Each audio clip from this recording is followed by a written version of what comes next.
going on, everybody? This is an update video. Alright, so I already did the KW V3 coilover suspension. I did the videos on that, the front and the rear. You can check them out.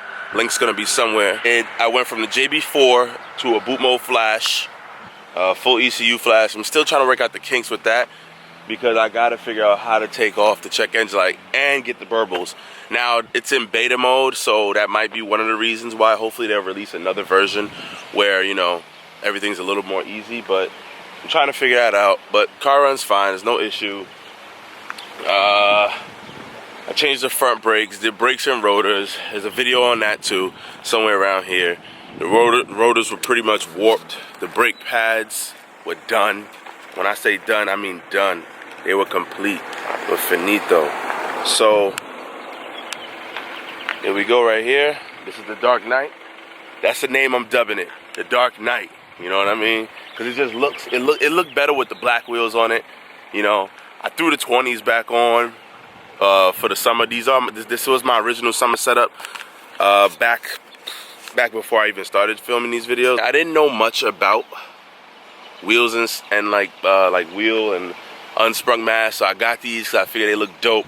However, these things are heavy, and I decided that I should go with lightweight wheels, like a Ford type of wheel. But that's money.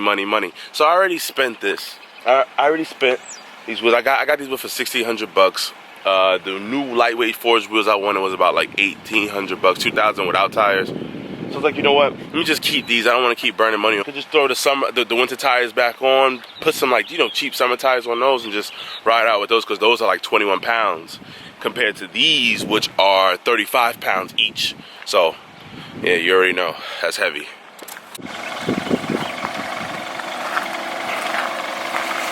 See right here, upgraded. Did the black double slot kidney grills. They come on the M5s. And I got them off of a forum member who actually did not live too far from here. And I want to say Edgewood or Abingdon, I don't remember. So that made the car look super dope. And obviously, like I said before, we got the 20-inch BMW 356 wheel. Now this wheel comes on the, like I said, BMW, no, sorry, 20-inch 356 wheel.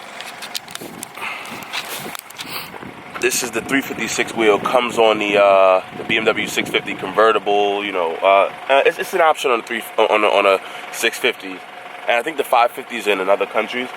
But I went with this wheel because it's an OEM. It looks pretty dope. You see on the fronts we running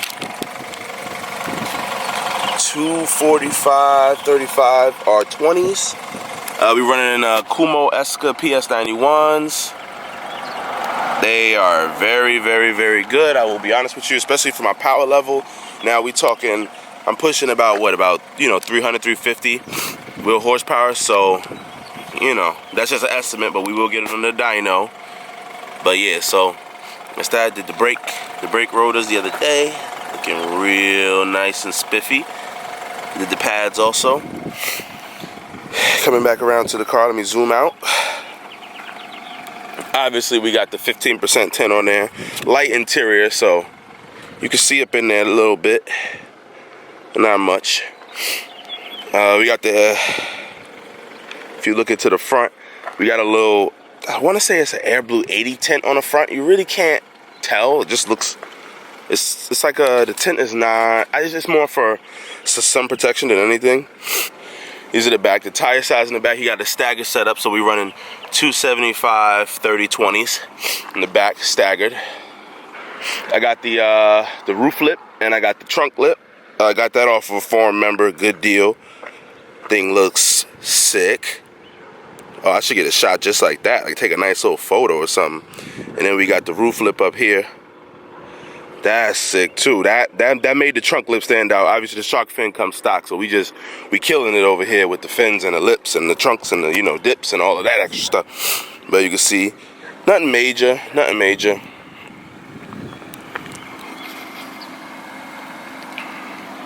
I like it, I'm happy with it.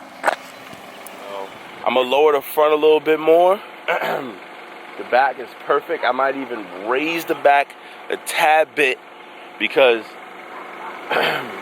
a little review sake, when I was coming down here, you know, I had luggage in the back, I had people in the back, and it was rubbing, not on the left side, but it was rubbing on the right side. It rubbed on the fender, not even the fender, but the fender liner, the little insulation thing, and it like tore that up a little bit. You could tell on the tire, got a little evidence on the tire, but I can hear more rocks, so I definitely got to figure out how I'm gonna take care of that fender liner issue. You can see the rubbing right along this line right here. You can see it rubbing the whole trip. See, you can see a little of that. Yeah. It's good when I'm just by myself or two people, but when it's like luggage and people in the back, it's just a pain because it just rubs. Now we're gonna take it for a drive. I already driven it, obviously, long distances.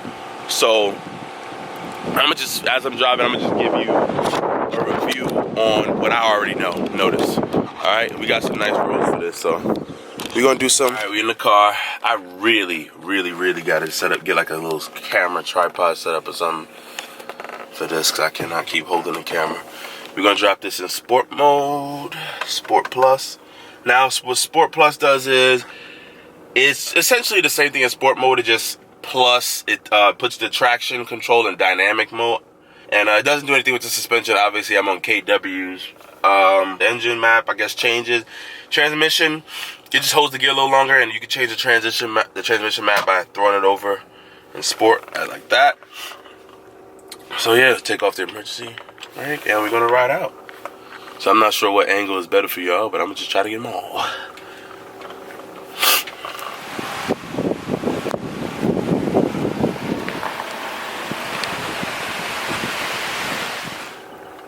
So first impressions, it rides pretty much like stock, I'll be honest with you. As far as the bumps and everything, it rides like stock, you know.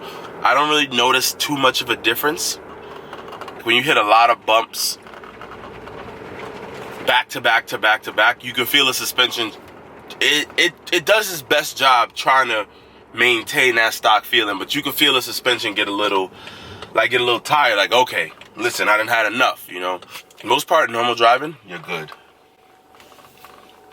See if we roll the window down a little bit, get some sunlight in here. Looking all dark and morbid and everything. So I'm going to look around. Go for it out.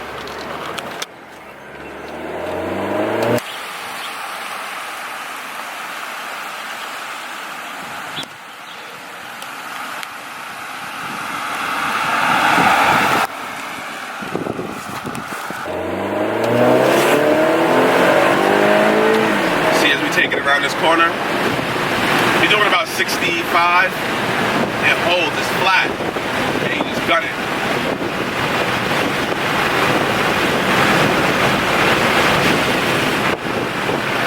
Now, that was about, I want to say we went around the corner, we started around 60, I'm going to say 50, 60-ish. It's been, I'm trying to show y'all the best. Don't mind all the lights. Some of them is traction control. Some of them is because the catalyst downpipe.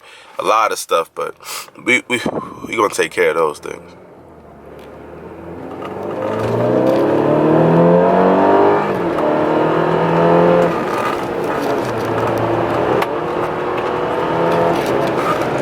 I'm gonna take this corner. Now this corner's rated for about 30, I would say.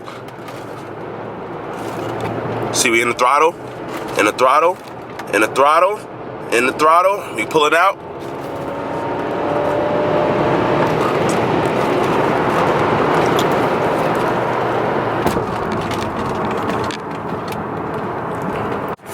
Sorry, I don't know what happened. I had some little coolant issues with my camera. It blanked out on me. So I don't know, but like I said, the suspension rides real good. It's not too bumpy, it's not too jarry. It's just a perfect ride height. I can dial it in now. I can dial in how firm I want it. My number one, like I said, my number one pro about this is it's not bouncy. It rides like stock. Now it rides a little more bouncy with these 20s on it, but it still maintains the stock characteristics. It's for comfort. It maintains the stock characteristics, but for performance, it's like really flat. The steering has improved a lot. It just makes the car feel like an E92. As much as the E92 as it can. We know it has all that extra weight and all that extra size, and you know, but it brings BMW back to its roots. And I would say I'm extremely happy with this. I'm extremely happy I went with the F10 despite all of the reviews that I've been watching about how the suspension is a little floaty. All in all, BMW used to design their cars to ride hard, you know, like more sporty and performance. So like the regular average consumer wouldn't want it. You know, if you see somebody with an E39 or an E60, you know they're like, okay, I wanted that BMW because of, you know, because the E-Class couldn't give you that feel, you know, because the Audi couldn't give you that feel, the A6.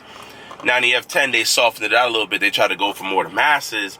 And I will say, don't give up, because these KWs, you throw these suckers on there, it'll make you night and day. Night and day. Like I said, 100% night and day. Like, don't sleep on these KWs.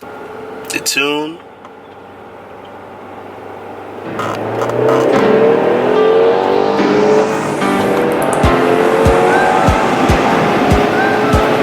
I like it. I'll give y'all a little POV when I figure out how to set that type of deal up. A little POV with the you know, the speedometer.